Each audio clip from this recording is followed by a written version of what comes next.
good. Welcome to another edition of Gabe and Zav's Film Review Show, My Dinner with Gabe. Today our guest is Tony Pelco, who is a filmmaker and someone who saw one of the films that we are reviewing this evening with us. Hi.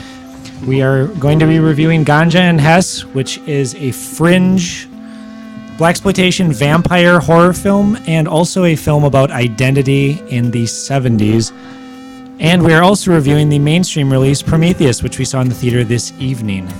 And we will be talking about that. First, our box office and movie news from myself. Box office last weekend. Madagascar 3, Europe's Most Wanted, opened really strong, $60 million with a high per theater average of 14,000. Prometheus opened second with a really strong R-rated opening of 51 million. Below expectations, but not in the red.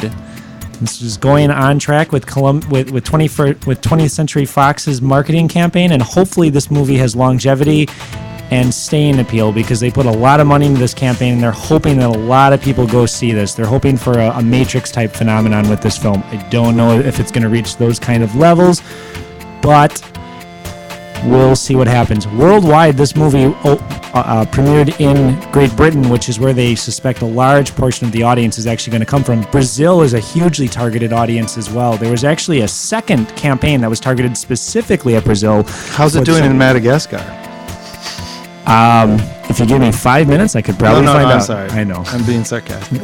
How did it do in Madagascar? I don't know. I could find that out too. I have a niece who wants to move to Madagascar. Aww. And I suspect it's because well, she should watch the documentaries Madagascar and Madagascar 2, and the third one, which I heard is a pseudo documentary. I'm totally kidding. Okay. they're animated films from DreamWorks Animation. Oh, yeah. Snow White and the Huntsman was third with 23 million. A strong second weekend for that film. Longevity is in the cards. Charlize Theron is in the second and third movie at the box office this week.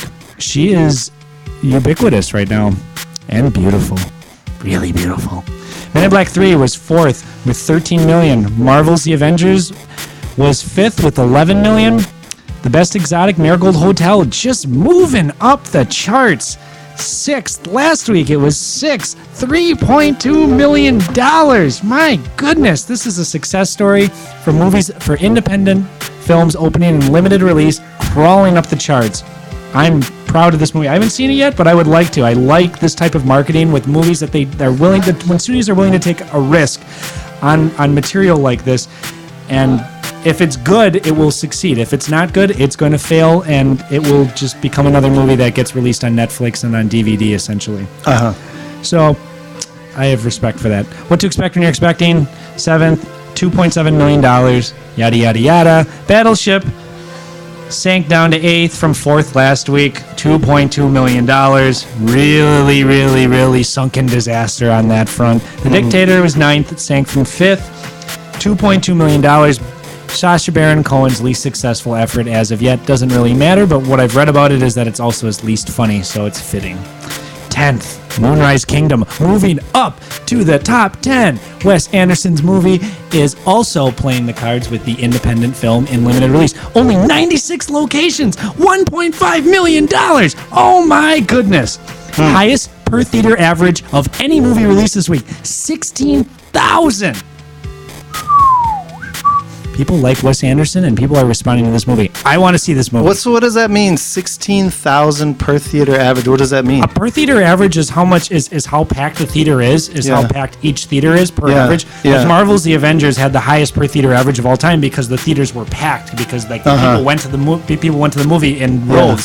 So when a movie is in a small amount of theaters, but its per theater average is really high, it means that it's trying to build a buzz campaign. So they're only releasing it in certain cities. That's intentional. It's intentional to build the word of mouth, and it's called the American Beauty campaign. Where what they did with American Beauty was they only released it in limited release in New York and Los Angeles, and because they knew that they had a movie that was probably going to win Best Picture, they wanted the advance buzz of taking it to two film festivals beforehand and saying like, this is a movie that has not been made before. This is a mainstream film, but also a film that has something to say, and it presents something in a very entertaining and but really meaningful way that 8th graders and 80-year-olds can both understand. So people were waiting for this movie. I want to see this at my local multiplex. But it wasn't there. You could only see it in art house theaters hours away in many cases. So they only released it in 10 theaters, 20 theaters, 30 theaters. Pretty soon it was 4 months after the film was released, and it still hadn't come to many people's local multiplex. So everyone's talking about this. How come I can't see it? God, I can't wait to see this movie. Everyone's talking about it. Well, what's this movie that you can't wait to see? Oh, it's called American Beauty.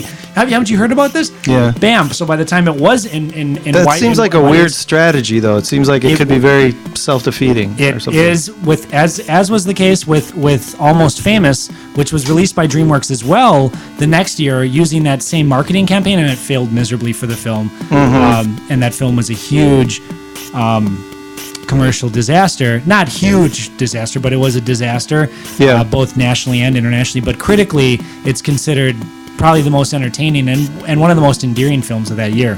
If you ask a lot of people, they'll say that Almost Famous is one of their favorite movies. But in terms of did it do numbers in the theater that year? It did not. Most people that have seen that movie have seen it on DVD as well. Not as many people saw that in the theater. I didn't see it in the theater. Most people I know rented it when it came out. Anyway, that is your box office news. And now, your released movie news for tonight. Today, June 15th. What was released? I'll summarize it for you. That's My Boy, another Adam Sandler movie. Why are we doing about this being to a ourselves? dad? Why are we doing this to ourselves? It is. It's called That's My Boy. Yeah. Him and Andy Samberg. Andy Samberg, you are better than this. You are funnier than this. Why are you doing this to yourself?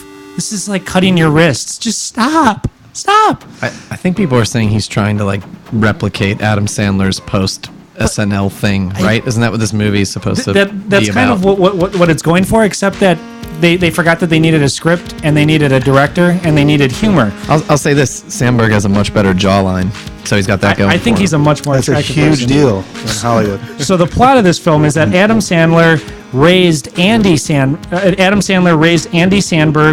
when he fathered him as a teenager, and then when Andy Samberg was 18, he became estranged from his father. Now he's getting married. Guess who shows up? Dad, who's still living in the 80s. This is a really pathetic storyline, but if it was done right, it could still be funny. Any movie can have a tired storyline, but if it's done with wit, intelligence, and vigor, it can be a really, really good movie. Paul Rudd's been in a couple of movies that have had really tired storylines, but because the cast, because the direction, the writing, the intensity, and the ability to do new, daring things behind it is what drives the film. It seems fresh, and it is fresh, even if it's something that's been done before. In this case, this is not. There's one critic, Michael,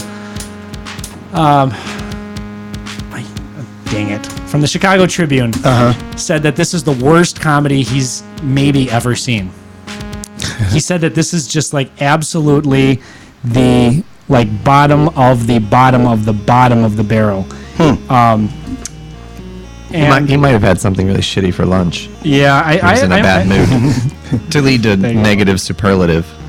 Yeah, bottom of the barrel, no ambition or wit, unfunny, unoriginal, absolutely terrible is actually a quote that I read in more than a couple of reviews. I mean, just absolutely.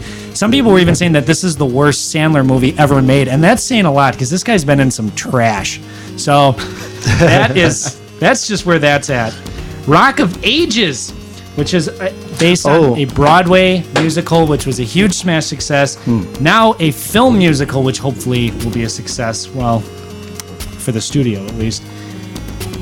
Rock musical of boy meets girls and follows Hollywood dreams, all behind 80s hair metal of Def Leppard, Journey, Foreigner, Poison, etc., etc., etc. But what I've been hearing about this film, and what I personally believe about this film, is that it's supposed to be really, really, really fun.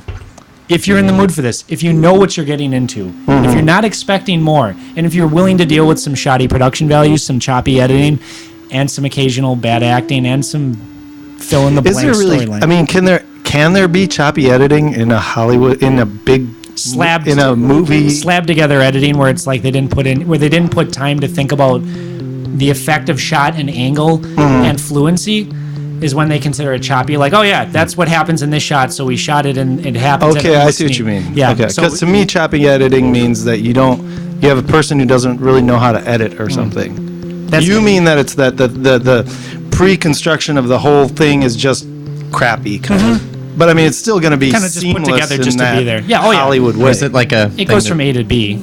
Essentially.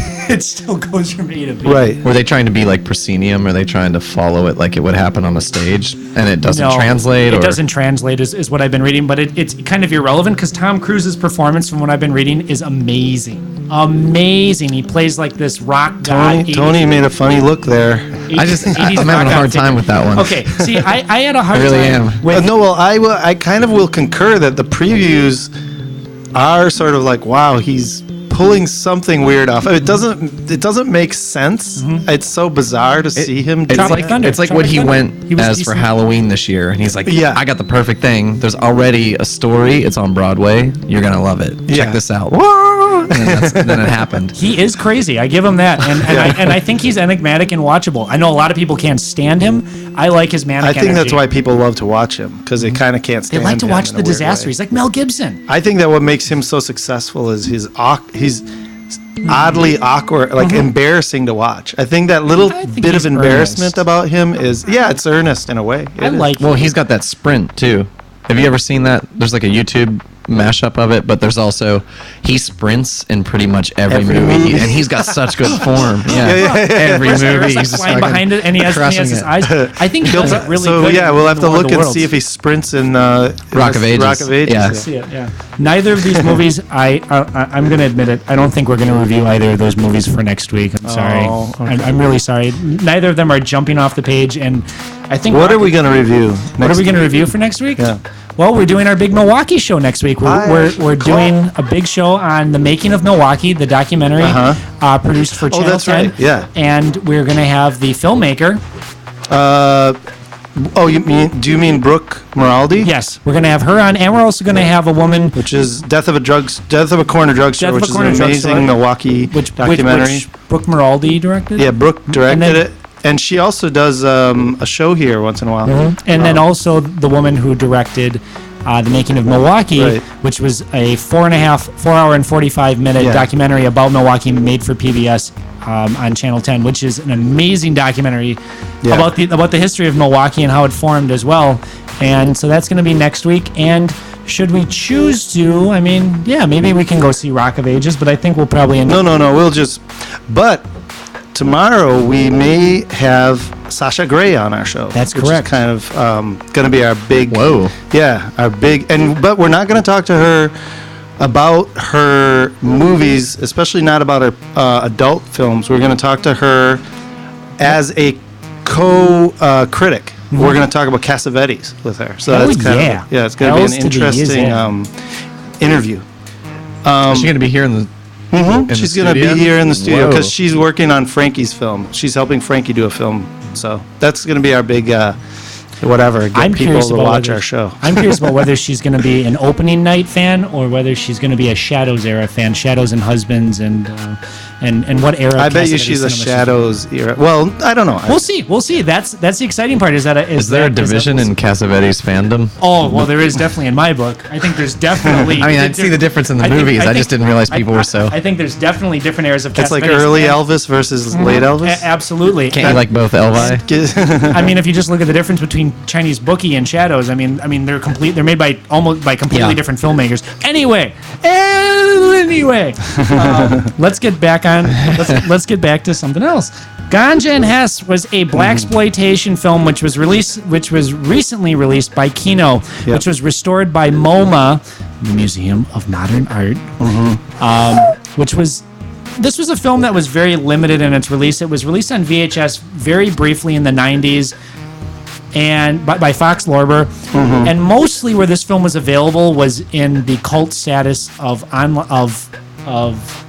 articles written online and people talking about it and saying, I've heard of it. Yeah. And when torrenting and when movie ripping became available and movie downloading and piracy started to spread, there was a VHS rip of this movie which actually had a little bit of popularity among some film buffs that I knew, but that was about it. It was a really insanely bad copy that seemed like a fourth generation rip that had been, and even that copy looked like it had been passed around for a while. But the content of the film in a heavily butchered form was still mostly there. This is the director's cut of the film, which includes... Not really. It's the cobbled together what they could find of the negative. It's the closest to the director's cut that they could find, because the original director's cut had been chopped. Had been chopped.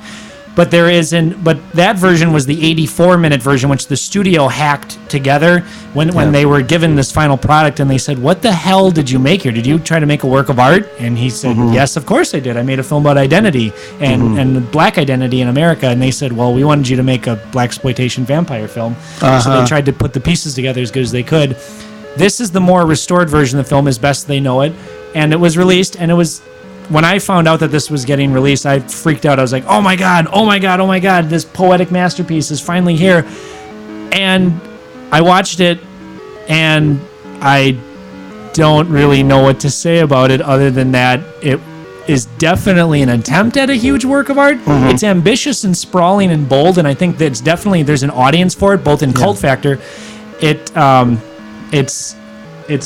a strange film, and I think its symbolism lies in that the vampire aspect of the film is symbolic of the Black Power movement in America in the 70s and how it eventually devoured itself. And I think it's also symbolic of the idea of black identity in America and where we'd come and where they'd come from, and then where they wound up, and where black on black violence was leading at the time. I think it's a huge statement about the inner city, and also about being or black even America. beyond that, sort of like about that within the black community, people are not getting each other, watching each other's backs, kind of, but that they are sort of attacking one another. I mean, that's my, who knows, I haven't read an interview or anything about what his intention was, but it seems like that's part of it, is sort of like this thing where, and of course maybe he didn't know specifically, the exact reasons for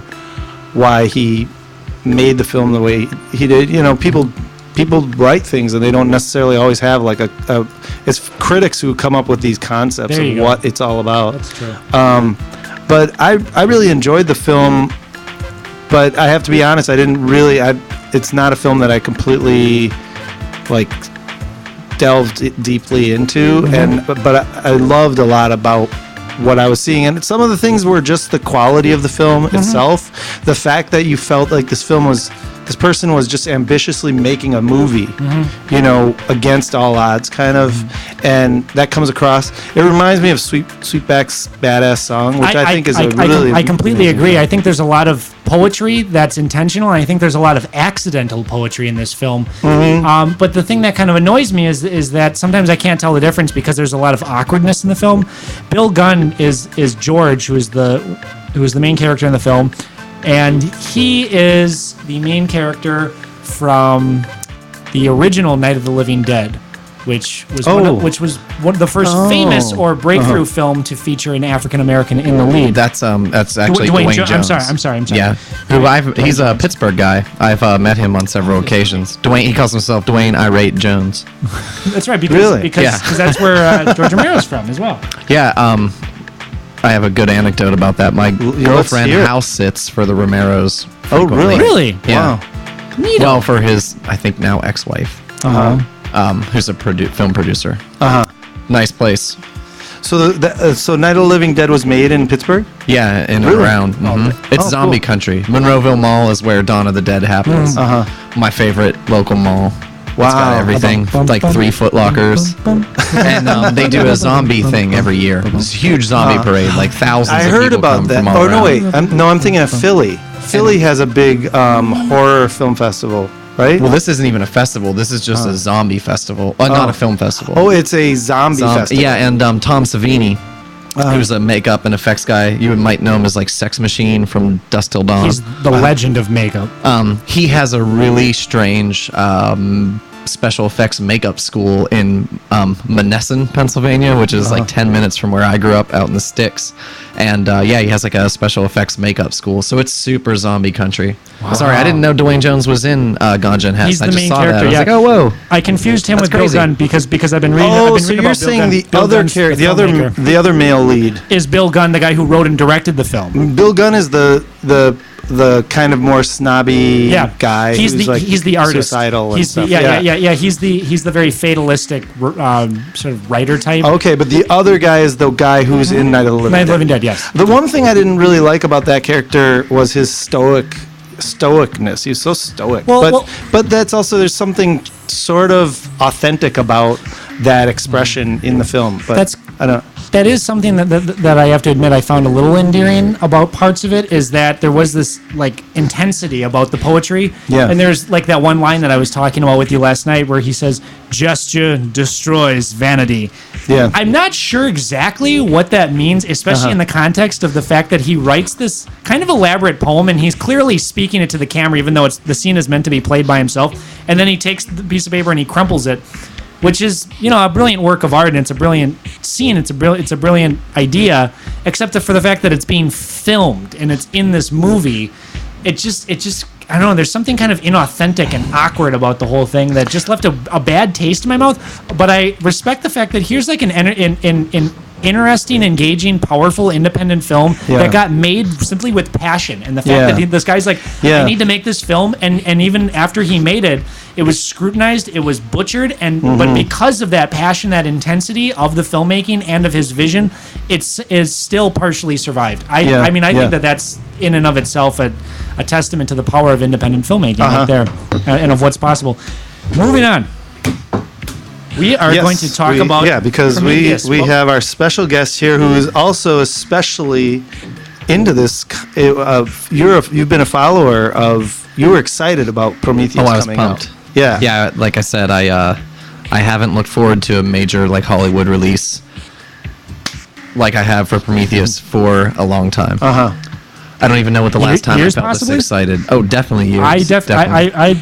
Tony and I were trading anecdotes and quips, and he knew exactly what I was talking about when I was talking about the viral vids and about the early like scripts that have been released, and when I said the word space jockeys, he knew exactly what I meant, and he's the first person who beside my friend Jason, who is the biggest Prometheus junkie that I know, told me about all this stuff about the early drafts, and anyone who I've talked about it with, they're like, space jockeys, I don't know, but he jumped right on it. He probably knows more about it than I do, and I mean, this movie is a phenomenon. The advertising campaign behind this film coming out is a phenomenon. Fantastic.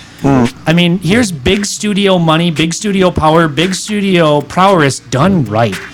Any thoughts on the specific short films that were made as advertisements for this film before it came out? Well, it's like I kind of felt guilty for liking advertising so much because, as knowledgeable consumers of media, I think, especially from the angle that we all kind of come from, it's a gut reaction to hate ads or to know you're being sold and manipulated. Yeah, to be skeptical of anything that's advertising. And the David, one of the viral ads, is a fake advertisement for Android David Model 8. Played by Michael Fassbender in this movie. It's a really elaborate ad, and it's really well directed. Beautiful, and it's so gorgeous. Good. Ooh, and I'm getting like little real world goosebumps thinking about no it. relation to Fassbender, the famous Fassbender. No, that's why I say Bender, because I think it's spelled differently with an E. It's like it looks like Fassbender, but he was rad, and that ad was just fantastic. And then there was the TED Talk with Guy Pearce in it, directed by Ridley Scott's son, actually, and it's both of them. The first one. The TED Talk. Droid ad or the TED Talk one. The TED Talk ad. Oh, I thought that came out second. Nope, that was the first one. That was the first one, okay. Yeah, that was an amazing, I mean, I consider it a short film. It was just like, it was well directed, it was astute. And the fact that there's all this mystique, there's all this like story, there's this history of the company that's in the film that isn't even really referenced that much in the film, besides the fact that they take it seriously. This is the story of what happened before this film is made, and it is gospel. This is what happened. They sat down and they were like, okay, we need to come up with what actually happened. We need to write this down. And if you go to Wayland Industries, the website, there's this huge. I spent an hour trying to read this list of the entire history of the corporation, and I had to stop. And it's entertaining, but it's like it becomes a point where it's like you forget that you're reading about a fictional company. I mean, this is just an ambitious scope for a film that a major studio that's run by a conglomerate like News Corp takes really seriously. And this is a really strange, awkward film that basically not only poo-poos God, but kind of poo-poos on Darwinism. I mean, it's just a kind of an at the same. You don't movie. poo-poo all over both of those things usually at the same time, which was nice. Mm-hmm. Both Darwinism and but then at the God. same time, it also gave a good thumbs up to Faith, and it also gave a good thumbs up to Faith. It did. Thumbs up to Faith. It gave a big thumbs up to Faith and to Christianity, auto surgery. which I was not. Auto surgery, yeah, that was a big thumbs up to auto surgery. So this film, if you're not familiar with it, is Ridley Scott's return to the Alien. This is a trilogy, prequel to quadrilogy. The quadrilogy. Yeah. This is a prequel to the film Alien, supposedly, even though it's pretty much official at this point. And he is the director who directed Alien. This film is about the Whalen Corporation sending a vessel named Prometheus into outer space to possibly uncover the origins of humankind. It was around 2029 or something like that. 2089 or it's way far. 2093, and they're going into this other galaxy because they found all these linked cave drawings that point at a greater being pointing up to a galaxy in the sky. They go to this galaxy in the sky. They find an Earth-like terrestrial planet. And they find dead aliens. You better drop a spoiler alert. And a bunch of stuff and a bunch of crazy stuff happens from there. It's an ambitious, it's an invigorating, and it's an intelligent science fiction thriller. I was hugely impressed by this movie. And by the way, we just watched it like an hour ago. Yeah, we're fresh off of it. I mean, I'm still burping popcorn. And now Xavier Zav X, who I take to movies all the time, and I never know anything. And he never likes these movies. He's never seen a lot of the stuff behind it, but he does a good amount of research. Like I took him to American Reunion, and he had to watch the American Pie films. But I didn't. I should have watched the entire Alien series before this. But it's been a busy week. It's been a really busy week, but. Yeah. This was the first one that he's come out of with like thumbs up, and he's like, "That was a good time." So, but I don't do thumbs up. I just say I nod my head. High five. Okay, I'll high five you. We had custard, which I think is even more emphatic. At Leon's than a thumbs custard, up. Which is a great thing. I'm glad that Tony got to go to Leon's. Yeah, thank you. If you're in Milwaukee, you should go to Leon's once. So butter pecan right now. Yeah, very good. What are your opinions on the movie Prometheus that we just saw? Well, I mean, I had lots of. When it comes to period films and sci-fi, I'm like a super critic because for me they're like thought experiments, and I'm constantly just playing it out in my head like, well, would that really happen, or how does it, I do that with regular like romantic stories, narratives as well, but especially when you get into when you go into the science fiction realm or go into the past, I get really critical. And I definitely have all kinds of criticisms of times where, there were times where I'm just like rolling my eyes and being like, come on, why are you doing this? It's just in service of the narrative. Realistically, this doesn't make a whole lot of sense, But I also can say that as a whole, I really enjoyed it, and I think it did point to things that were kind of like plausible, which I really liked. I felt that way a little bit about Avatar too, where I felt like this could maybe be a little bit like the future. I feel like I'm seeing the future a little bit, and of course, other films like 2001 and Clockwork Orange, and there are a lot of films that science fiction films, that I would put this one up there as a pretty good science fiction film. Like as a pretty critical person, I wasn't. It wasn't just driving me up the wall. I knew they were doing certain things, but because they had to, keep it entertaining. The one thing that I would say that I wish they would have done more of was a little more like flubs, where things just didn't work out quite right. I thought that would have been nice if once in a while. How do you mean? God, I'd have to think about it a little bit, but like for example, I know exactly what you mean.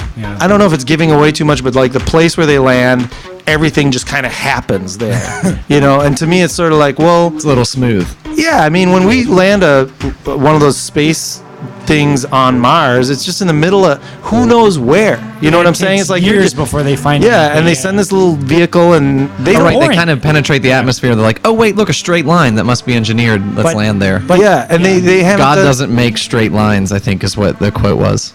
Really? Oh, I don't remember. Yeah, the kind of hunk brutish scientist. God doesn't make. God doesn't make. Maybe that's a reference. God doesn't build in straight lines. That's a reference to Einstein's quote of God doesn't make mistakes, or God doesn't play dice. Yeah.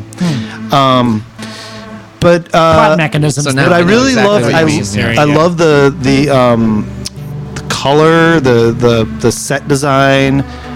There was a lot of little things that they didn't have. They could have brushed over, but they put a lot of attention to detail. And I enjoyed the narrative too. I was like caught up in the story, and I think that made a big difference. And we were talking about comparing to the Avengers. When we watched the Avengers, I just didn't relate to any of the people in the movie. It's just all smash it up, blow it up, people shooting around and stuff. But I never really connected it with anyone except like, what's his name, Downey Jr. Yeah. You connected with like the uber capitalist. Well, that's my guy. He's just curious, like he's curious. I know like exactly what you mean, but he's also super alienating for me because I was like, oh, look at this jerk. But that can be good, you know what I'm saying? It's like he's a good bad guy, or good guy. Yeah, something like that. Good bad, yeah. But well, I don't know. I mean, maybe we should just you tell me what you guys think because I'll think. I mean, I would share the sentiment that I enjoyed it thoroughly, and I think that's something that in the other reviews I've seen of this film, people have been like really harsh on it and super critical, and I think that's based on nostalgia. And the criticism is like, it wasn't enough of an Alien prequel, and it's like, well, I don't know if that's important. It was certainly, and if you like know it all about the movie and you've seen it, it's totally a prequel. It's of the universe. There's so much stuff in its intelligence, especially too, and in its like boldness, in its ickiness, in its stickiness. I mean, and its mucus. And I think that says something for how Alien, the original Alien that Ridley Scott did, changed how sci-fi happened with horror. And it's like we're so conditioned to look at this stuff that like that movie. Prometheus, that is in that movie, was so full of blood and guts and gore, but it seems like normal. Whereas in what is it, 78 or 9 when Alien came out, that was like, oh my god, this is unprecedented killing, and this is like normal killing level, but totally. It seems tame by today's standards. Yeah, and it's like there's like body horror things burst out, and it's definitely tame compared to like John Carpenter's The Thing, or even the awful CGI remake or prequel to The Thing that came out last year. It's not really disgusting. In fact, it's beautiful. Was an observation that I had, that a lot of this disgusting or gross stuff is very intricately and very like methodically done, and to the point where like I was almost like based on the camera movements and the way that the characters were moving, I was moving with them almost in like a like what people refer to in like Rosemary's Baby as like the mechanisms of the characters make you move. I was moving with the characters, and I was doing the actions like I was one of the characters. Yeah. When the character got his arm broken, I instinctively grabbed my arm. That was tough. I mean, well, I'm not giving away too much. Whatever. People get killed in this movie. Blah blah. Arms blah, blah, break. Blah. Things happen. Awful things happen to people. But one thing that I was kind of left with some of this beautiful stuff is like that. Everything, including death and all of its ickiness, wet, intricate, is beautiful. And that's kind of like a weird message that I kind of got from the film, is that like to believe in something, even if you know it's a joke or you know it's a myth or you know it's not even true, is more important than just believing in yourself, which is like a kind of a really simple and obvious message, but at the same time a really beautiful message. And I think some of this, like, I mean, the fact that you can balance that with like a lot of sick, disgusting things that were in this movie, I think is really a testament to the kind of filmmaker that Ridley Scott is. And I think that this movie, like Alien, which was a model for future science fiction films to come and horror films, this movie, while it's not the best film of the year, I think is a model for a lot of great science fiction, intelligent science fiction to come. I think that this is like the gate opening, maybe. But see, I wonder because hopefully. I just don't. I did enjoy myself, and I do think it was thoroughly entertaining, and that's like the most important thing for me. Though I do feel, and I don't know what it is because we just saw it an hour ago, I feel like it might be missing something that takes it to the level of what classic Alien or or something. Aliens or Blade Runner or yeah, Total Recall I agree or that- anything that I'm like super...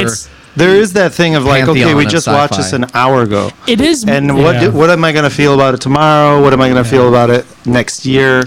I don't know. I think it's It's not good. timeless. It's But it's not entertaining. timeless. Yeah. And I think it's It's not decent. earth shattering. It's not like a whole new It's not like a whole new vision that's been like put in front of Right. us. It's a rehashing of a vision that was radical in the day of Alien. And that Giger, how do you say his name? H.R. Geiger. H.R. Geiger's style was just, what he brought in was sort of like a insecty, mucusy thing to Yeah. sci-fi. And He did his part of the art's like design. very penetrating. He does a lot Yeah. of like robo penises and things, and it fit perfectly with There's exactly a lot what of the alien vaginal, became. Yeah. teethy, in his art toothy outside vag- of, He was a major inspiration on this film too. I think he didn't do set design, but he did. It said spines at the and end. Oh ribs. God, yeah. I Well, mean, the, just the whole console center thing. Sorry, I didn't mean the place where the Pittsburgh Penguins play hockey. I mean the center of the he did, spaceship. Right. It's Yeah. very H.R. Geiger. Yeah. If you have the chance, look at his website, and it has pictures of his dining room. Oh, really? It's an amazing dining room. Wow. And he also once designed armor for Salvador we'll Dali's link dog. to that on our web. Heard about that. I haven't been able to find it. I saw it in a book in like a shitty bookstore long ago when I was in high school, and I can't even find it on the web. Did you know that he drinks absinthe while he does all his art, which means he's drunk on absinthe every day, a lot of the time. That's hardcore. Which means that his brain is full of wormholes. Be quiet. Anyway, so yeah, that's Prometheus. We just talked about Prometheus. Now we're going to talk about Tony Belko, who's on our show. Awesome. We're going to talk about his 4 movies, which are available on Vimeo on his page, which are leading up to two films, which he is in the process of working on. One of which is part of a trilogy. The name of that film is Emotional sun diving. And the film that is available on your page that's part of the trilogy. Oh, 3 Men and a Baby Ghost. And that's leading up to the one that you just said, and later to a... So 3 Men and a Baby Ghost is on Vimeo, and it's been done for I finished it last year, and then I just finished, as in like 5 days ago, finished Emotional Sun Diving. And then there's going to be a third one that I have loosely started to piece together. Sorry, I laughed. and then on the page as well, there's also 3 other films. There's I'll do them chronologically. There's Eruption, which is I kind of re-edit and mess with Eddie Van Halen's Eruption solo from Live Without a Net, which is the 1984 VHS. It's Van Hagar, but you never see Sammy, so don't sweat it. He's got this. Yeah. He's out of it. He's got this parachute pants. It's like Yeah. height of Van Halen's power. And then the other one is Moby Dick, which is John Bond's. So that followed? Yeah. Eruption's 2008. Moby Dick was 2010. Okay. And that was Moby Dick from the Royal Albert Hall, right, I believe, when they released the Led Zeppelin concert film in 2004. 2004-ish, 5-ish. Yeah, right when they put out Song How the Remains West Was same Won. and How the West Was Won, yeah. The song remains the same. I'm sorry. This makes How that the West look Was like Won. even more crappy than it already is. That's an amazing DVD. It's mind-bogglingly It's awesome. good. Yeah, And the some of remastering, the sound, the quality of the image. So I reworked that, and then the other one is really amazing. yeah. And then the other one is Bars and Tone, which was just I had made a kind of musical piece with sine waves that then I just put video to that changes very slowly over an amount of time. It's like a threshold kind of deal. Well, and the image in that video is literally the bars that used to be on television stations when they would go off the air. The color bars with the tone. Okay. So I sampled that tone. So watching that. Oh, I see. And So then you what- put it into a sine wave. I did all sorts of things. I did like FM synthesis. I did granular synthesis with it. It's a sine wave, so it's like really pure, unnatural tone. Yeah. But really, with additive synthesis, you can make anything out of adding together different sine waves, and then you construct more complex waves. So it was that sort of idea of this piercing, unnatural tone, and then what can it do? So the audio was really where the body of that came from, and then it was like I just wanted the video to be like this weird thing that you couldn't see happen, but by the end, it's the exact opposite of how it started.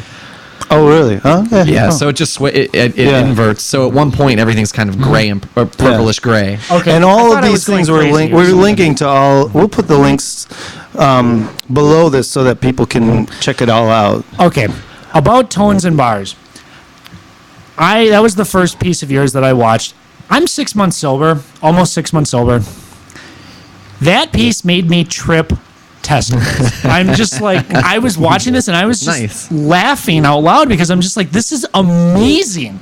I was watching it and the colors not only slowly shift, but the lines as the tones and as the and as you play with the I don't want to say play, but as you adjust the tones. Yeah. I literally felt frequencies in my skull moving around. I felt like I was listening to Merzbow. I was just here's a work not only of video experimentation but of sound experimentation melding together as a different kind of like head tingling experience. And I wasn't sure if the lines were actually moving or if I was just hallucinating and imagining it. But either way, I'm like, okay, here's a video that is literally an experience. I watched it again briefly afterwards just to make sure it wasn't just like my own consciousness sort of screwing with me. And sure enough, the experience the second time was completely different from the first time I watched it. I mean, and to the outside viewer, the casual like passerby, like, oh, what are you watching? What's this? It's like, no, sit down and watch this piece. It's amazing. It will. So I think when we put links up to this, I would highly recommend watching this. Your two pieces. Wear headphones for that one. Well, I was going to say with when you're, I obviously because we just went to Prometheus and we talked a lot about science fiction, and you told me that you're a big science fiction fan. As, one of the directions that experimental film, or whatever we want to call it at this point, experimental media, I suppose, can go in is into the sort of scientific realm, and I feel like there is sort of a scientific aspect to, especially bars and tones, I would say, but it's all of the work that you have up on Vimeo right now. There's a certain amount of like, with bars and tone, that's like a test pattern. It's a test signal of audio and these varying degrees of gray and color, so you can calibrate your stuff. So it's like taking this kind of brutal, abrasive test signal, and then seeing, just treating it as material to work with. But but being as that it's test material, it does kind of fall into the realm of the scientific, but even the analytical or whatever. But also in terms of the color, just how we perceive color with our eyes. Yeah. Scientifically, there's something about that as well that sort of the perceptible or the imperceptible changes that happen in vision, that's also kind of what it reminds me of is when you stare at like the American flag in negative and then you look at the wall and then you see it in positive. That's sort of like the science. And I think there are some artists who actually play with some of those things, and I wonder, to what degree do you consider yourself a little bit of a scientist, or like playing like a scientist with your work? Well, I mean, that's like that gets to the root of the problem with people calling things experimental film. I think the safe language and the good language that's inclusive and makes sense is moving image art. Okay. I think that includes everyone. It doesn't matter what you use, and it doesn't matter because most moving image art isn't an experiment. But I do feel like, to a certain extent, especially with video, it's hard to not know what you're going to get, which is like the nature of that word or whatever. But I do kind of set up a situation and then allow it to happen. And sometimes it does sometimes it does result in unexpected things. But one of the things that's nice about it is that in the way I work, sometimes you do make something that can't be seen the same twice, which is like what you were saying a little bit ago, Gabe. It's like you can watch this experience that's the same, and based on maybe how you were looking at it, or what the room was like that you looked at it in, or whether you were wearing headphones or listening to it on speakers and turned your head or whatever, your body and your sensory organs and how they're working at the time affect the way that you see it. So in that way, I do kind of feel like, I'm trying to work a little bit with pushing the threshold of how we experience color, flicker sound and all that. And they're not the same for me in multiple watchings. Not that anything's the same, but I think these sort of things, this type of stuff leads to more diverse viewings, even though it's the same exact thing. And I think that's where maybe the experimentation or the scientific like fun part of it comes from me, because it's like I am trying to maybe test a little bit of how we perceive these things. Yeah. You're an adventurer, dude. Thank you. Well, with and then the Ted Danson film. Oh my God. Yeah. Well, that seems a little different. It's freaking amazing, is what it is. But what's it called again? It's Three Men and a Baby Ghosts. Okay, I thought so. The film that I borrowed from was 3 Men and a Baby, and that's an urban legend. And so the things we've been talking about, it goes Eruption, Moby Dick, 3 Men and a Baby Ghost, Bars and Tone. So I've been mostly like a formal kind of materialist maker and making like pretty much only 16 millimeter film for a long time. Oh, really? Okay. Yeah. Still the majority of my work is 16. I made it for about a decade before I really started to make any video. And do you show your 16 in video format ever, or no? You're pretty strict about I show that. the 16 on 16, and the video has a life out, however it can be. But if you're going to engage in the formal or the material, I'm not hung up about it, and I don't weigh film and video like they're competing, because I think that's like counterproductive and ridiculous. Yeah. But I do love them both, and I think they both do particular things. Yeah. And if you want the experience of looking at the films, there are things that I do that don't really happen when you translate it to video. Yeah. Maybe they could, and you would get it, but I don't know. Maybe I believe that there's still something magic to that experience. Though, again, it's not a value judgment. It's just like, here's this thing. they're different. Yeah. They're genuinely different formats, which is kind of like part of the argument. Like when video first came out, there was a lot of resistance to it by extreme cinephiles, because they were like, well, because video at the time was cropping so much from the final image in terms of quality and in terms of quality, resolution, picture, color, and in terms of the pan and scan problem, and of the fact that like the video was basically redirecting the movie and removing. I mean, it depends. I mean, I make 16, which is 4:3. With people walking by, drunk people, or people on their way to getting drunk. But then there's other people who are like, well, you're still getting the same movie essentially. But there were some purists who said, no, there's a difference between movie and video.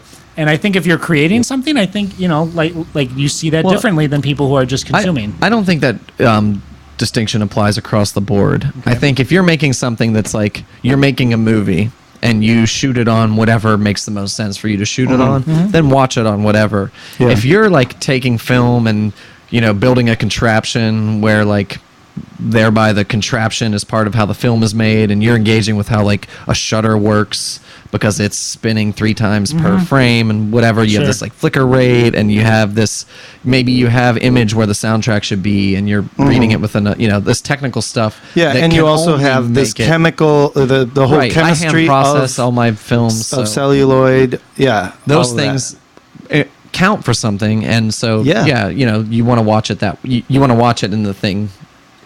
Because if you're watching then you get into the whole idea of reproduction and copies and da-da-da. But, watching a film, you're watching like the thing as opposed to a copy of the thing. Unless it's a print, but I mostly work in reversal or slide film or whatever. Oh, okay. A lot of it's original anyway. Yeah.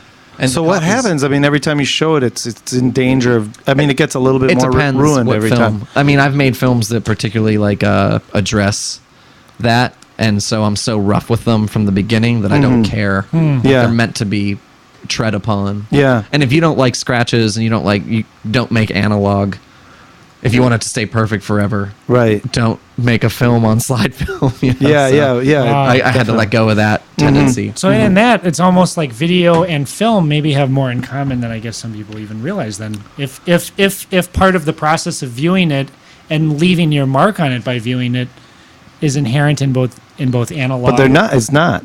I mean, in digital, they're different in that way. Digital's never altered. Or if you want to find that, I mean, like tape, like actual video. Whoa, this guy's doing a wheelie. Holy shit! We used to call that an endo.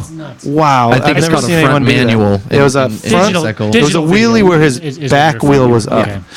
Which is unaltered then. Yeah. Well, one of the things I thought of, or one of the people I thought of when I was watching, and maybe it's because I was just talking about her the other day, when I was watching Eruption, was Sylvia, I want to say Sylvia Plath, Gertrude Stein.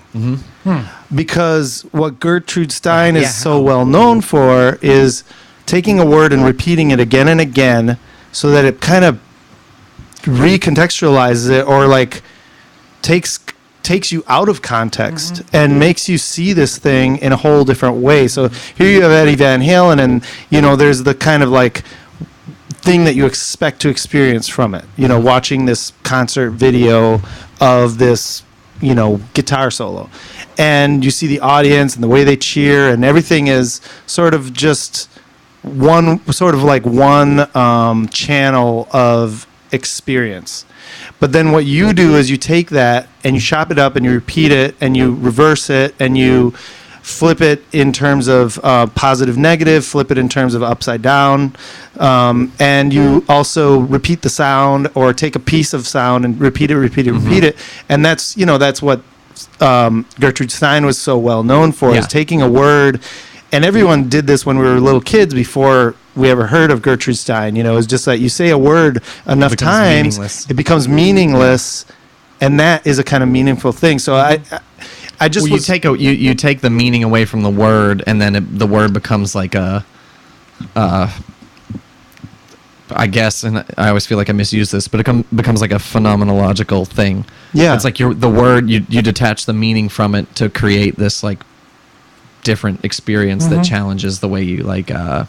And it becomes with music the kind of too. world. Almost, it becomes another. It is music, but then you make it into different music. And then one other thing about it, I mean, this is kind of not quite on the Gertrude Stein tangent, but then what I appreciate about what you're doing, and what I see as sort of maybe could be construed as, or maybe we could see this as like an evolution of experimental practices. And I know maybe you don't really like the word experimental, but I'm just using it almost like a rubber stamp. I know that we could talk about those labels in a lot of ways too, but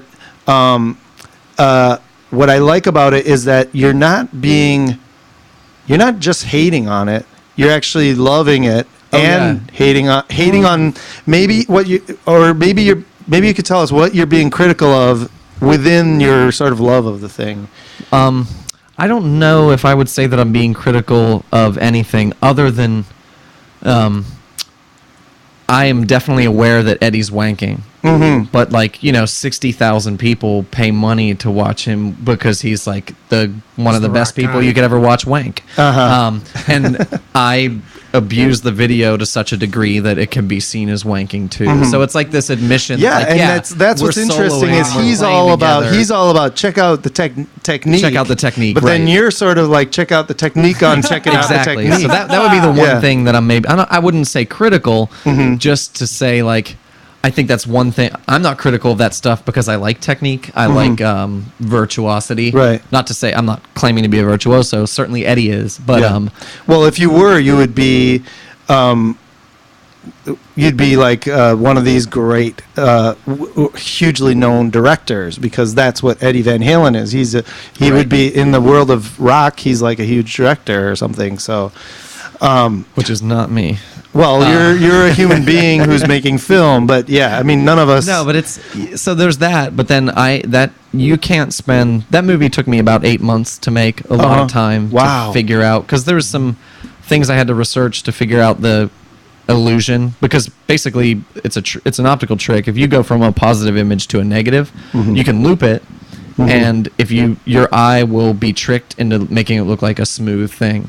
So the classic example that I used to see was like a bicycle or a motorcycle going down the highway. And you could just take like 5 frames of it and loop it, but every time you loop it, you switch between positive and negative. And it gives you the illusion of motion. Right. You don't see the jump because of the flash. And again, that's like, now we're getting into a realm that almost would be like the science of vision or something like that. And perceptual experience and all that stuff. So we got into this talking about Oh, well, the loving versus it took a lot of time, and you have to like. I can't play music. I've tried a lot to play music. I love music. I spend so much time with it, and I really do love it. And I'm a fan. And you know, as a child of the '80s and '90s, born in the '80s, that was like one of my like things I loved, and was like a hero to me. And so I said, how can I like exercise this need to play music, even though I suck at it and have no natural aptitude? And so I can do this other thing, and it was like my way of collaborating with one of my like rock heroes, and that's what I did with Bonham. I like that about the ending in your credits, and I think maybe your beginning credits too a little bit, that you're sort of paying homage to it's almost like your buddies or something. You did this thing together, but of course he's never seen this, and he's not aware that you did it, but it's like as a fan you're like, we're buddies. We're working on this thing together. I mean, it totally, for me, resides in the realm of, like, fan art. But most of the time, fan art is made by people who, their only motivation to make something is their fandom. Whereas I make, like, art or whatever, a lot, like, that's what I do. Yeah. And so I had that, and then I had this fandom, and it was my way of... Plus, Eddie's tone is so ridiculous. It was just, like, a really rich kind of palette of a, like, thing to start to play with. Yeah. But when I was talking about being a critic, in some ways, there's the aspect of, okay, maybe you're not necessarily critical of Eddie Van Halen, but of the general consuming audience who never sort of like just kind of takes this stuff in and doesn't ever stop and say, like, what is this composed of or something? Deconstructing or breaking it apart. Yeah. In a sense, what I perceive it as being is sort of telling people, like, wake up, like, check it out. There's so much more to even just a frame of video than to just constantly consume this river of information that we all accept, but to go in there and intervene and cause like breakages and then make people have to sort of awaken to what they're consuming. I think there's some critical thing going on. And I think that happens across the board with all the 4 videos that we're talking about, because they're all appropriated. Yeah. 3 Men and a Baby Ghost has footage that I didn't make in it, but a lot of footage that I did. That was me trying to maybe go beyond the realm of found footage. But I think any time where what I do when I like teach or talk about this stuff to colleagues or students or whoever is to try to preach like an agency over media. So yes, we have this stuff and we consume it, but we also have the power to take it, manipulate it, love it, understand it, break it down, rebuild it, do whatever. It's ours. Yeah. And so I think in the way that all like at least appropriation or found footage stuff that's thought about what it's doing does, then I would say that it's critical in that way, because it's like, yeah, what do we do with this like vast amount of stuff that we have out there? You don't have to just be like critical like blatantly. You can like love something and be critical about it at the same time. Yeah. And I once long time ago heard that that's actually the definition of camp, is that it's something that you love and laugh at the same, you think it's ridiculous, but in a way you love it at the same time. Well, my favorite definition of camp is who wrote Unbearable Lightness of Being? I forget. He's like a Czech, I think. Oh, yeah. But the quote is kitsch, which I think we can kitsch talk and about. camp are right on the edge. Is the absolute denial of shit. Which I think is a great way to sum that up, right? It's because it's the same thing. It's just he says it in such a nice way. It's like, yeah, there's stuff we love that's like sort of shitty crap, but it doesn't mean it's all crap, or that we have to leave it at that. Or that you can love something and kind of hate it at the same time. Like something can be oppressive and hilarious and lovable all at once. And that's what John Waters and George Kuchar are so known for, is just like loving these totally messed up things that are going on in our society, or ways that people are, but there's still something really beautiful about it. And thank God for people like that, because I mean, if everything was just like hate this, love this, it would be super boring and terrible. And those two in particular. And that's the thing. I mean, like, like saints of when you that take sort the of Van thing. Halen example, for example, it's like what you're saying is, yes, I'm seduced by this, especially as a 10-year-old or as like an 8 or 9-year-old. I'm completely seduced by this. How couldn't I be? You know, I didn't even have any faculties to be critical of it. But now in retrospect, I see how ridiculous it was that I loved it, and yet at the same time, I still love it. It's like my history's all wrapped up in it, and you can't deny that this guy's got mad skills or whatever, you know, so it's all in there. And I'm going to make it more ridiculous. Yeah, and also make you kind of like step outside of it and see how it works or something. I love the beginning part where it's like he doesn't.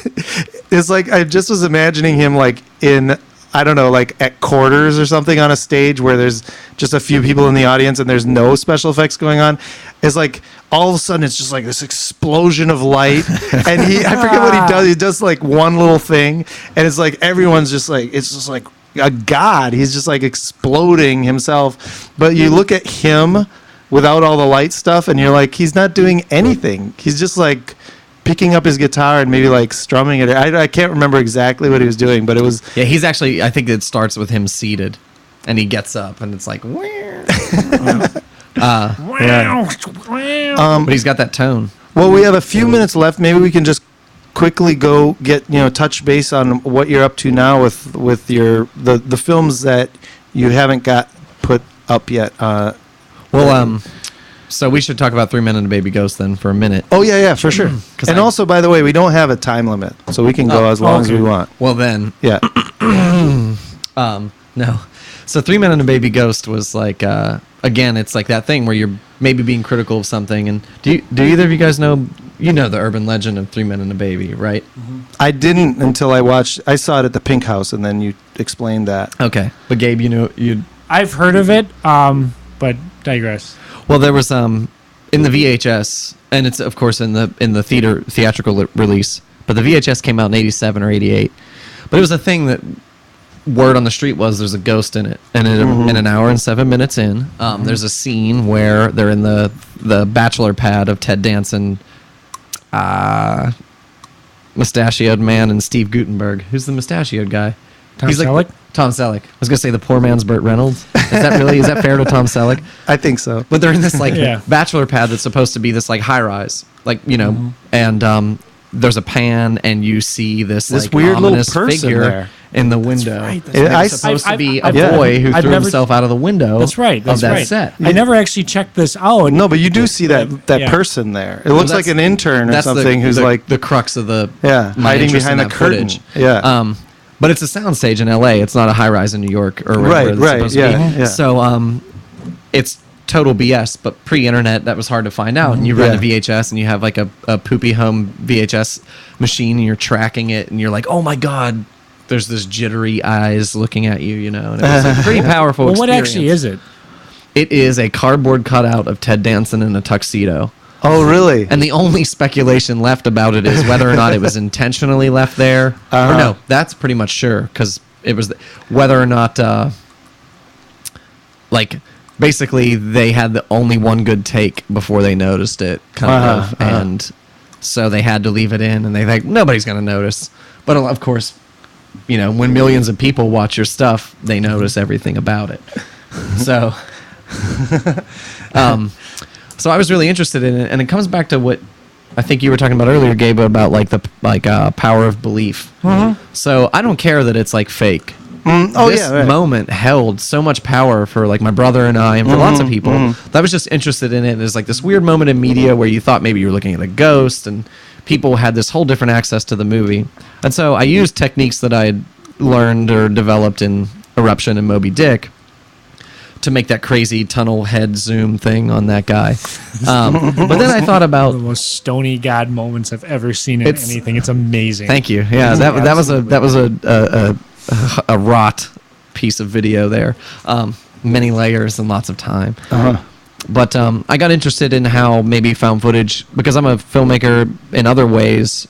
How could I? So that rainbow door that it opens with, I shot that on a soundstage with lights and gels and camera moves and stuff. And then I made CGI with the circle animation, and then the mantis head, and That is so and then I shot that weird landscape, which I then manipulated. What But was that was Lake Michigan 2 winters ago when it froze real bad. I thought you took some footage from like Encounters at the End of the World or something. 'Cause No, I it shot looked that so too, and neat. then I just like manipulated it a little bit. And so I was just because a lot of found footage stuff tends to just be found footage. So I was like, well, I think it can be more. And there's a lot of contemporary stuff out there, like Jesse McClain or Kent Lambert or Brent Kokenauer, former Milwaukeean. These people were doing really exciting stuff with found footage, and I had been working with it for a while. But then I was like, oh, it doesn't have to just live in this world. Yeah. So I started that movie became like, about a bunch of stuff for me: media, ghosts, transcendence, rainbows, psychedelic experience, Absolutely. the other side, and so that led to my next movie, which I just finished, called Emotional Sundiving. So if 3 Men and a Baby Ghost is having a psychedelic kind of transcendental experience through the spirit world, through death or near death or whatever, because of the ghost, and you have the rainbow shoots out of the eye and all that, and the rainbow is kind of the symbol of the crossover, which is also kind of related to other psychedelic experiences or DMT trips or LSD trips or whatever. I'm not going to pretend like the whole thing doesn't have some foot in the world of psychedelic drug use. Of course it does. So the next movie, the first one was like ghosts, spirit world, death or whatever. The second one was new age, religion, spirituality. So my new movie, which isn't on Vimeo yet, but really did just get finished, involves staring at the sun and underwater yoga and something that you can either describe as no color at all or every color at once. And then also some serious like emotional stuff and maybe something that can be described as an outtake. But it's similar ideas in the realm of spirituality or new age or belief systems. And then the project I'm going to do now, I'm working on a third in the music series. This one's with James Brown. I need a front man. That's not quite done yet, but it's almost done. And then, Wait, what do you mean you need a front man? You need I got a drummer, I got a guitar player. I'm not going to make a bass player solo ridiculous movie. Oh, I see. So I have this James Brown performance that I've been working with. Okay, and it's almost there. And then once that's done, I'm going to make the third in the, I call it right now, it's Through the Rainbow trilogy. That's going to be the one that finally addresses the drugs part of it. So it's like death, belief, drugs. All these ways you can leave your mind and transcend to project yourself into the ether or whatever. Wow. So that's... are these going to be things that you will put on your Vimeo page? Oh, yeah. Okay. Yeah, absolutely. So if people are listening to this, like eventually soon they will be able to check it out. Yeah, I mean, I hope to have the new one up pretty soon. Okay. Though I wonder if that's a good... I can't figure out if it's a good move or not. Because it's like someone who's also trying to make a living by it. You need to do certain things in certain places, and and that makes a lot of sense. Nobody wanted to show 3 Men and a Baby Ghost, which I thought. You mean festivals or festivals and even galleries and all. I've had a really hard time, but the response that from people that see it has been like really positive. I only assume that maybe I put it online too early, but that doesn't seem to matter because other people I know who do that sort of work put their stuff online right away and it doesn't seem to hurt. So or maybe I'm just it's not as good as I think it is, or it's crappy, or that you need. Who knows? No, well, I would think that in some ways it's also about the information that accompanies the piece. That maybe the people are not completely aware of what the piece is. Well, when you submit something, you submit it with a didactic. And, okay. They know what it's about, and these are people who know what ostensibly know what they're talking about. They know you. And are you saying sort of? No. I mean, I don't send it to like Cannes or something. It's like experimental. Yeah. Okay. Or avant-garde or whatever you want to call it. It might be a good sign. You never know. Yeah, and again, and maybe you're doing something that's I'm not outside. putting, I'm not trying to make it sound like why don't people let It's just it confused me because other things I've done before have, and it's like, well, what is the difference with this one? Is it because I put it online essentially Maybe, immediately yeah. after it was finished? Yeah. And that might have absolutely nothing to do with it. Right. But But it that did is make a me say, really like, do I important put this on there? consideration, and I think artists in general have to think about that when they present their work to the Especially public. video artists, because you don't Yeah. have a painting Because that's that's your only medium, one yeah. thing or Well, one. yeah, or like a band, making something available online. Right. For free. Yeah. I mean, I'm not selling copies of it, Right. I would never get away with what I do if I tried to make money from it yeah. directly, because I'm just I'm not ripping it off. It's fair use, but my lawyers wouldn't be as powerful as Eddie Van Halen's lawyers. So it Yeah. doesn't matter if I'm within the law or not; they'll win. Yeah.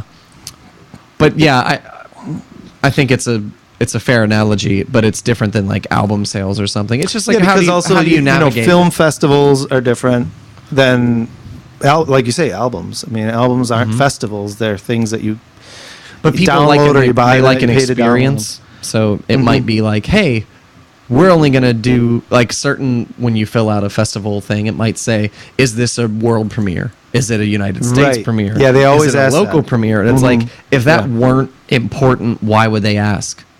Oh yeah. No, that's absolutely So- important because it gives them legitimacy to say this is a world So premiere. yeah, it's just it's it's like so that is a really important So I wonder- consideration. I but don't at the think same you should. time- Yeah, in fact, I would say don't put it up. Just shop it around first before you put it up. But at the same time, I love the internet. Yeah. I see lots of things I love on the internet. yeah, And the reality of it is, I'd much rather just have people see it Yeah. than anything. So it's like I arrive at this like moral place where I'm like, you know what? I did this and I just want to share it. And Yeah. I have a Vimeo account and Vimeo's really rad. And well, I you can know just what you put it on could do, there. which is you could kind of split the difference and have a password for it, Right. And then send it to just your friends, and people who want to see it, but And aren't just yeah, like totally. anybody. Which I did with that in the initial phases. But it's also like those are still uploaded, compromised versions. Mm-hmm. If you actually saw it nice and projected with a Right. full res copy with Yeah. loud sound. I also work with someone who I should mention right now. His name's his professional name is A.E. Patera.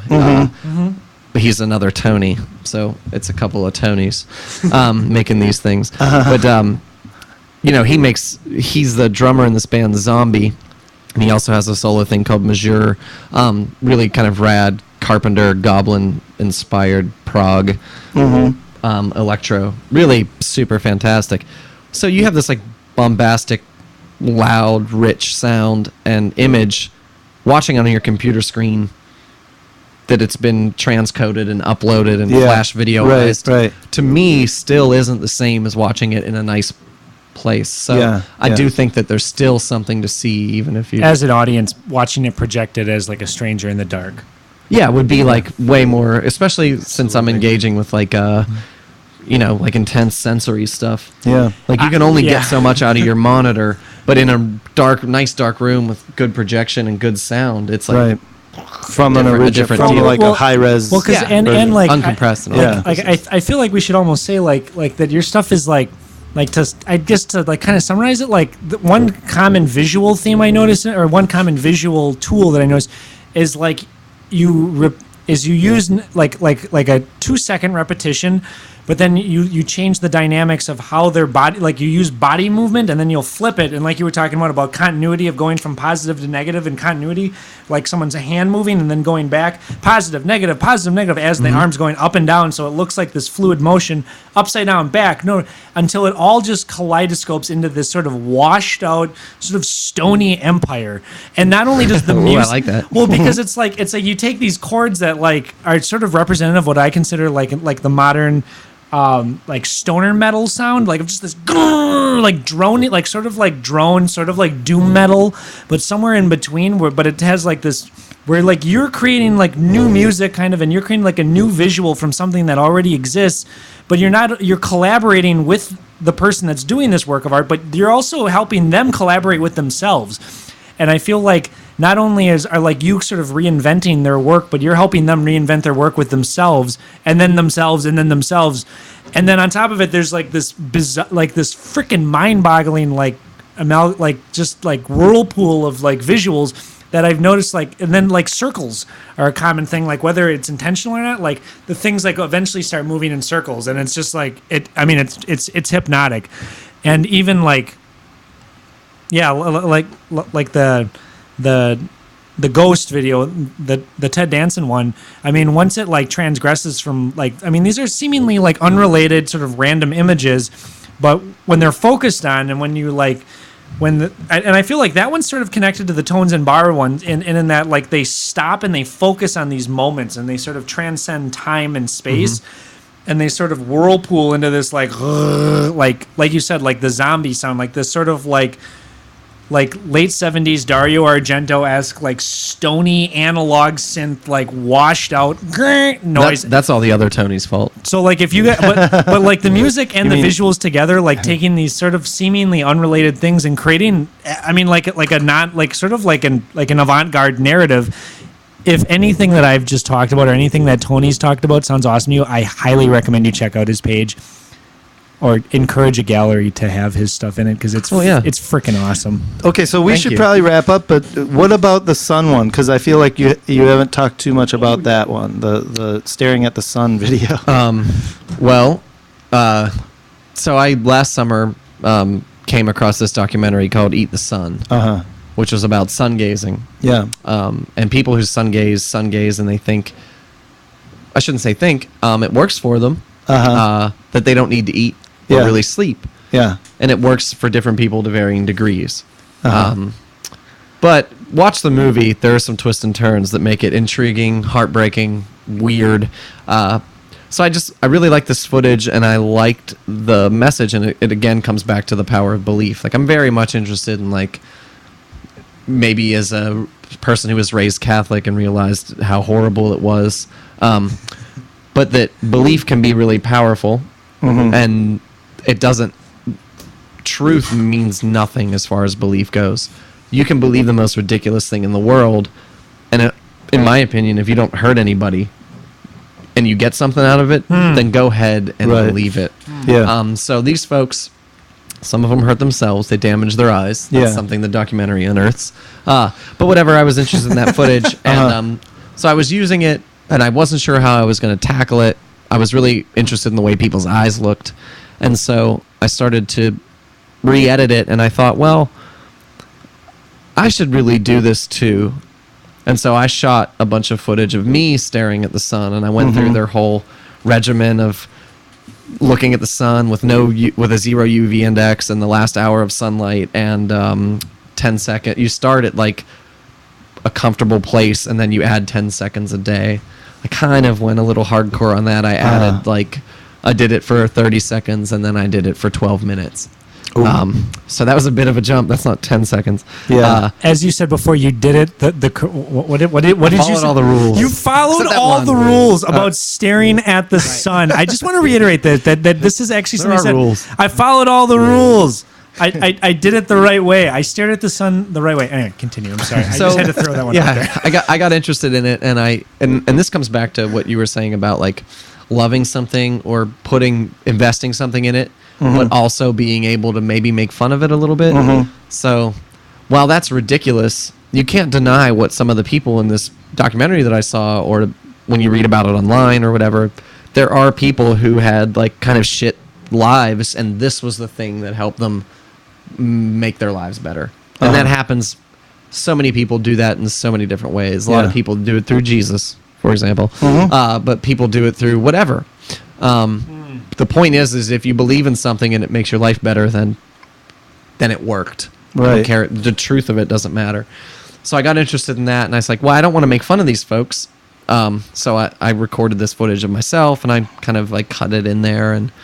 But then at the same time, it also can kind of hurt you, and it's ridiculous in this certain way. So I have this part of the movie where I found some footage of a man doing like free diving. Yeah. Except he's doing like yoga poses on the ocean floor, and I work that in there, and then he kind of dies in this way, which is kind of the death of like the ridiculousness of it, and then basically the sun grows out of his body and explodes and takes you into a psychedelic rainbow nightmare and then I won't spoil what happens after that. Spoiler alert. Yeah. Okay. Good. But it goes into other. So, again, in relating to 3 Men and a Baby Ghost, a rainbow is kind of seen as the transcendental moment or the visual metaphor, and you take something, it turns into a psychedelic experience, which is maybe turned into something else and leaves you in a different place. That's what I've been interested in.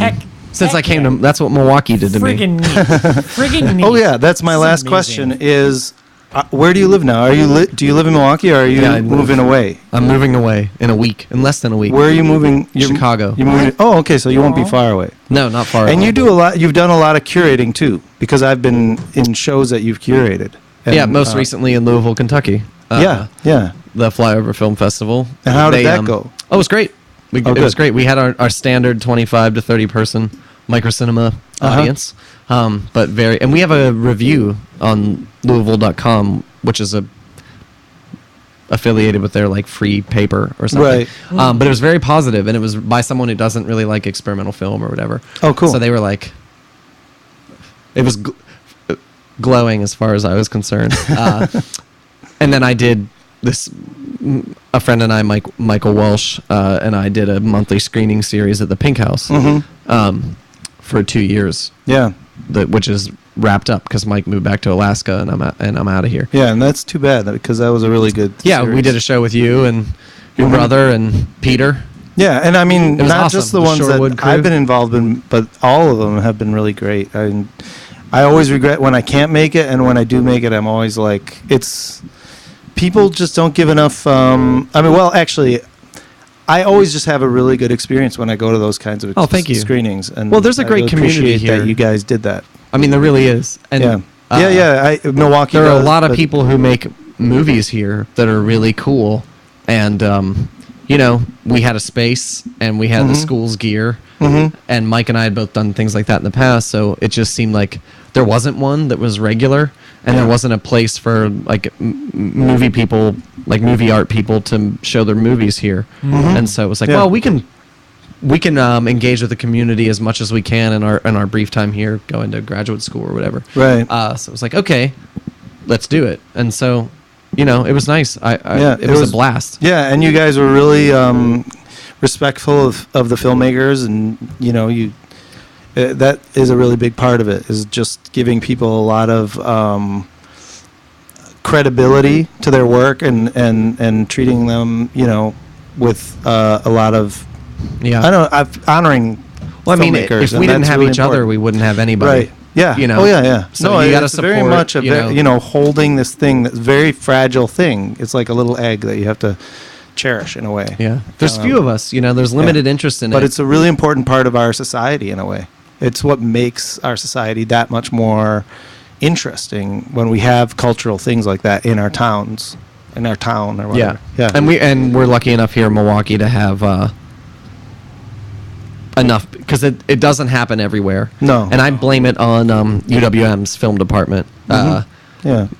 Any smaller city that I've been to, if you don't have a film school, things like this, we're not affiliated with it directly. I mean, we went to school there, but our microcinema wasn't. But it's just some of the gear is hard to come by. Yeah. And just one of the things I've noticed is if you want a community of like moving image art or experimental film or whatever you want to call it, there needs to be some institution at some point, because that acts as a magnet for people, So you'll not only have the local people like, you guys, but you'll also have people who come here. And then there's gear, and there's interest, and those things, even though they're not directly related, have a lot to do with, at least in, if you're not dealing with like New York or Chicago or LA or San Francisco centers, or something. Yeah. So Pittsburgh, where I'm from, huge community. And it was because we had this weird film co-op that was also a school. The shows that I went to weren't directly affiliated with it, but I don't think that would have happened without the atmosphere that having a place like that to nurture that kind of work and give you the tools existed. So, yeah, it was. I've done a good job at hitting up really awesome mid-sized cities with avant-garde film schools. Yeah, and now I don't know. We'll see what happens next. Now that you guys are moving on, but Yeah. I hope somebody does it. There were the things Pink House is before, like and- selling the or the they're ownership changing. of the building. Yeah, is there's a kind changing. of change of guard there.